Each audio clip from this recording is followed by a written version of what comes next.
Mirë, sot para se të nisem në Kumanov për të shpreh ngushëllime familjes Ademi, për ngjarjen që ka ndodhur në Kumanov Pardje, e lexova raportin që e kishte përgatitur Inspektorati Sanitar Republikan dhe mbasi e lexova raportin që mu dorëzua në Ministrinë e Shëndetësisë, me njerë e shkarkova drejtorin e Spitalit të Kumanovës, dhe prej sot drejtori Spitalit të Përditshëm të Kumanovës është i shkarkuar.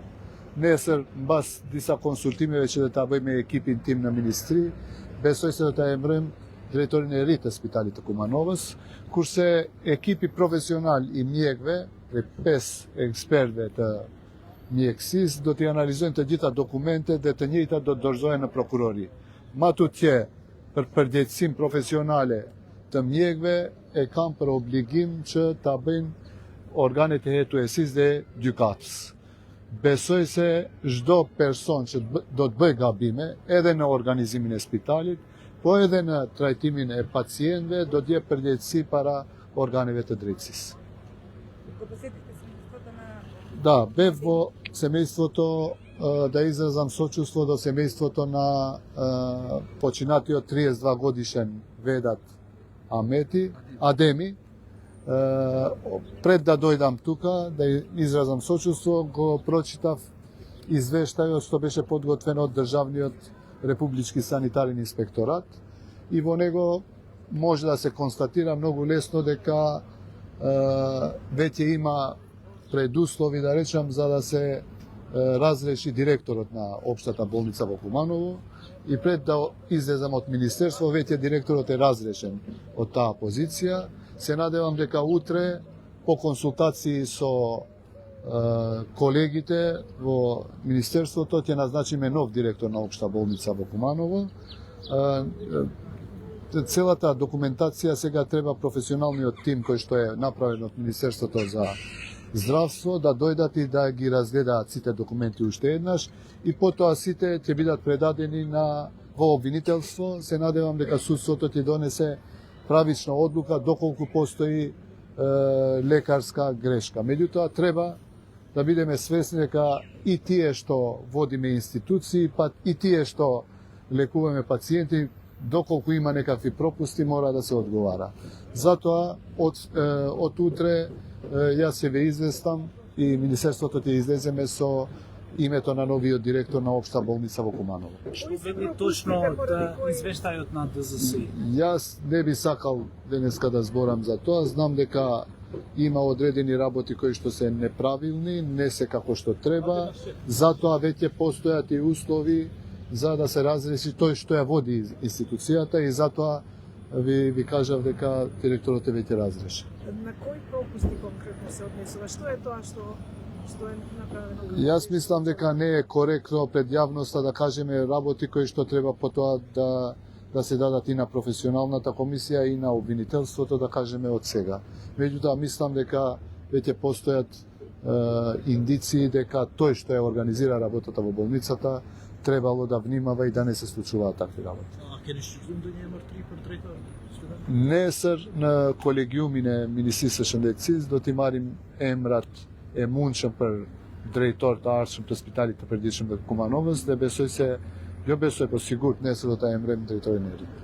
Si Ministri e Shëndetësisë keni drejtë të merrni licencën e doktorit në fjalë Zoran Gjeorgjevski, i cili ka qenë ish deputet i VMRO-s dhe në një mënyrë po ka një mburojje politike, një mbrojtje duke qenë se edhe ish drejtorët e tjerë janë anku, nga ai se ka pasur shumë ankesa dhe asnjë rast nuk është ndërmarrë konkret. Ka pas lehon të vdekur në këtë spital, ka pas edhe shumë pasoja të tjera, mirë po ai është pothuajse i paprekshëm. Ka informacione që ai vjen në punë dhe i teu.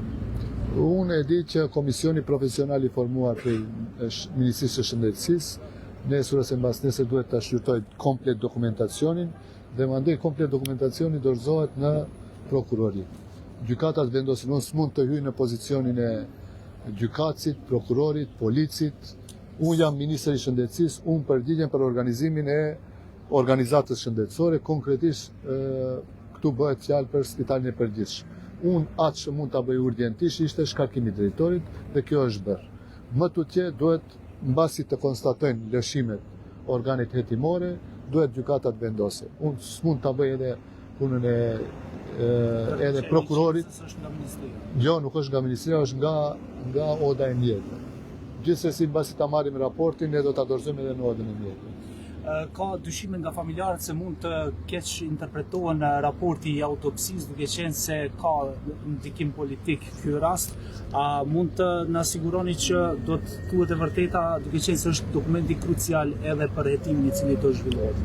Patjetër që mjekësia ligjore nuk mundet të falsifikon diçka ose të bën më ndryshe, a unë do të bisedoj edhe me drejtorin e mjekësisë ligjore që edhe garantoj se praktikisht komplet procedura e autopsisë do të bëhet ashtu si duhet dhe rezultatet do të jenë reale. Kome će biti naznačen novi? Utre će biti naznačen novi direktor. Kažav na albanski jezik, utre će sedne meso ekipata vo Ministarstvu za zdravstvo da gi razgledame 2-3 možni imenja od kogo će go postavljene za nov direktor na opšta bolnica. Ne znam da li je informiran, jaz vi kažem дека од Министерство nije го разрешил. А како е статусот на лекарот кој што во моментот бил на работа? Кажав, ја тоа што можам да го направам како министер одма е да разрешам тој што ја организира здравствената установа, додека има професионална комисија, потоа се дава во обвинителство. Јас не можам да видам и обвинител, и судија, и полицаец.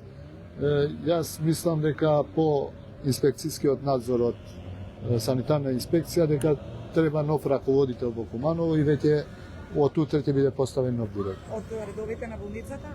Секако од редовите. Ministër, ne të pritëm te spitali, duke qenë se je ministri i shëndetësisë, për çfarë arsye e spostuat presin këtu në qendër?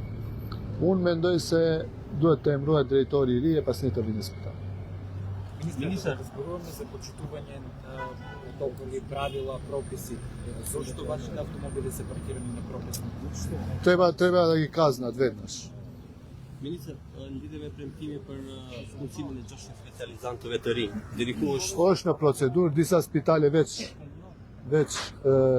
kanë hap konkurse. janë ngecjet. Jo, nuk kanë ngjecje, domethënë bëhet fjalë për 2000 punësime, keni parasysh, nuk është 150 punësime, janë 2000 punësime. Disa prej spitaleve, klinikave veç i kanë hap konkurset, janë duke i punësuar njerëzit, specializantët veç janë hapur konkurse, disa edhe janë përmbyllur.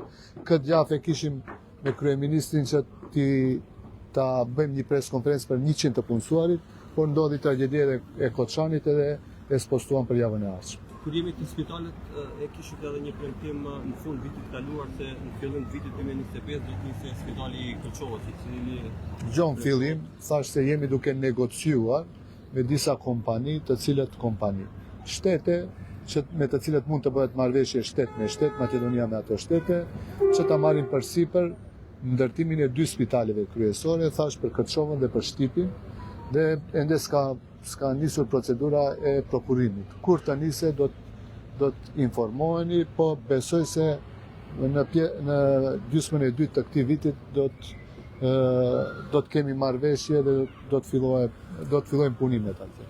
Има ли некоја промена во однос на состојбата на поведението? За сега нема, ја затоа и брзам сега, во Трипол имаме повторно состанок на кризниот штаб.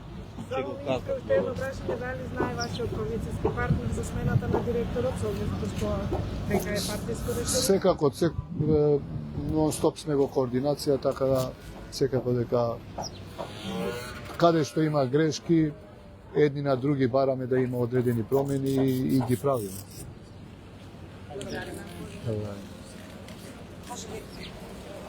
Опа.